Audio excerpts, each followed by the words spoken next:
अल्लाह ताला ने इंसान को बहुत ज़्यादा सलाहियतें अता की हैं, बल्कि अल्लाह ताला ने कायनात में जो चीज़ भी बनाई है ना, जानदार बनाई है, उसको कुछ ना कुछ क्वालिटीज़ दे के भेजा है, सलाहियतें दे के भेजा है, ताकि वो अपने माहौल में एडजस्ट कर सके। जहाँ उसने रहना है वहाँ पर मुताबिकत कायम कर सके। मिसाल के तौर पर आप ऊँट को ले लीजिए।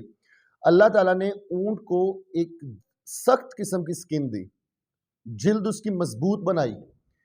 क्यों? क्योंकि उसने सहरा में रहना था, वहां गर्मी की बड़ी शिद्दत होती है, धूप की शिद्दत को उसने बर्दाश्त करना था, इसलिए अल्लाह ताला ने उसको खाल भी वैसी दी। अल्लाह ने उसको कोहान दिया, जिसके ऊपर वो पानी को स्टोर कर लेता है, क्योंकि वो सहरा का रहने वाला जानवर है, ताकि सहरा में जो पानी की किल्लत का उसे सामना करना पड़ेगा ना, तो वो स्टोर किए हुए पानी को इस्तेमाल कर लेगा। अल्लाह ताला ने उसे चौड़े पांव दिए, मजबूत पांव दिए, ताकि वो रेत के अंदर दंस ना जाए, क्योंकि उसने रेत में सफर करना होता था।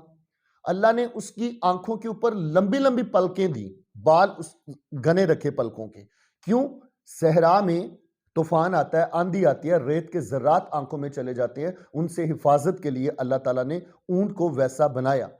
अल्लाह ने घोड़े को बड़ा मजबूत बनाया, उसको ताकत दी कि उसने मैदान जंग में नौजवानों का साथ देना है, जंग लड़नी है, मीलों की मुसाफत उसने तय करनी है, तो अल्लाह ताला ने उसको वैसा बनाया। बोझ उठाने वाले जानवरों को वैसी मजबूती दी, वैसी उनको ताकत दी, क्योंकि उन्होंने बोझ उठाना था। शेर को जिगरा दिया, उसको जंगल का बादशाह बनना था, उसको वो पावर दी, क्यों? उसने हुक्मरानी करना थी जंगल में। तो इसी तरह इंसान को भी अल्लाह ताला कोई ना कोई ऐसी सलाहियत अता करके भेजता है, जिससे वो दूसरों से मुमताज होता है, दूसरों से वो डिफरेंट होता है, जो दूसरों से उसका एक फर्क वाजिया करती है। तो जब तक इंसान अपनी उस सलाहियत को पहचानता नहीं है ना, तो वो मुआशरे के अंदर सही एडजस्ट नहीं हो सकता, उसकी मुआशरती मुताबिकत कायम नहीं हो सकती, वो जिंदगी में सेटिस्फाइड नहीं हो सकता, जब तक वो अपनी सलाहियत को पहचानेगा नहीं। हमारे मुआशरे के अंदर बच्चों बहुत ज्यादा ऐसे लोग हैं कि जो उनकी सलाहियत है उसके उलट वो काम कर रहे होते हैं। वो सही जगह का इंतखाब नहीं करते, सही काम का इंतखाब नहीं करते, सही जॉब का इंतखाब नहीं करते, सही फील्ड का इंतखाब नहीं करते जो उनके मजाज के मुताबिक हो, जो उनके मेलान के मुताबिक हो, उनकी दिलचस्पी के मुताबिक हो। खुद शनासी इसे ही कहते हैं कि आप खुद को पहचानें, अपनी क्वालिटीज को पहचानें, अपनी सैलिएंट फीचर्स को पहचानें कि अल्लाह ताला ने मुझे कौन सी सलाहियतें दी हैं, फिर उनको इस्तेमाल करें, उनको परवान चढ़ाएं। मैं अक्सर एक जुमला कहता हूं कि एक पहलवान मुख्तलिफ जगहों पर जाकर पहलवानी करता है, कुश्ती लड़ता है, लेकिन उसकी प्रैक्टिस वो कहां पर करता है? अखाड़े में करता है।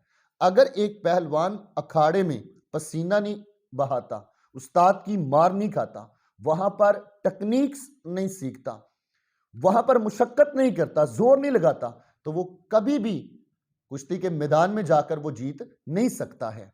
वही जीते हैं जिन्होंने पहले रिहर्सल की होती है, प्रैक्टिस की होती है, मश्क की होती है। इसी तरह एक तालिबे इल्म जब किसी एकेडमी को ज्वाइन करता है, कॉलेज स्कूल को ज्वाइन करता है, वो एग्जाम के लिए तैयार होता है। एक वो एग्जाम जो उसने 3 घंटे का पेपर जाकर देना है, उसके लिए उसे राइटिंग स्किल्स चाहिए, उसके लिए उसे फोकस करना चाहिए, उसके लिए उसे वोकैबुलरी चाहिए, उसके लिए उसे अल्फाज चाहिए, जुमले चाहिए, टेक्निक चाहिए, जहानत चाहिए। अगर उसकी प्रैक्टिस उसने पहले की होती है तो वो एग्जाम में अच्छी कारकर्दगी का मुजाहरा करता है। लेकिन जो तालिब इल्म पूरा साल अपना वेस्ट कर देते हैं और आखिर पे आके सारी की सारी प्रैक्टिस करना चाहते होते हैं, फिर वो एग्जाम में जाकर अच्छी कारकर्दगी कभी नहीं दिखा सकते। और बच्चों, कामयाबी के लिए मुसलसल स्ट्रगल की जरूरत होती है, लगन की जरूरत होती है।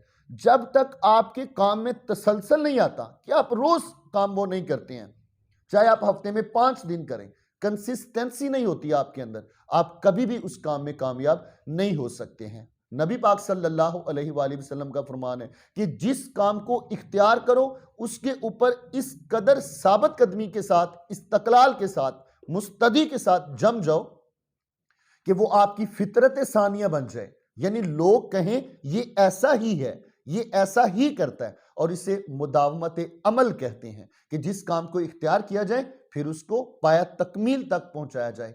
हमारे बहुत सारे काम स्टार्ट तो हो जाते हैं लेकिन वो तकमील को नहीं पहुंचते क्योंकि हम उसको दरमियान में छोड़ जाते हैं। लिहाजा अपनी सलाहियतों को पहचानें, अपनी खामियों को पहचानें और उनको दूर करें और सलाहियतों को परवान चढ़ाएं।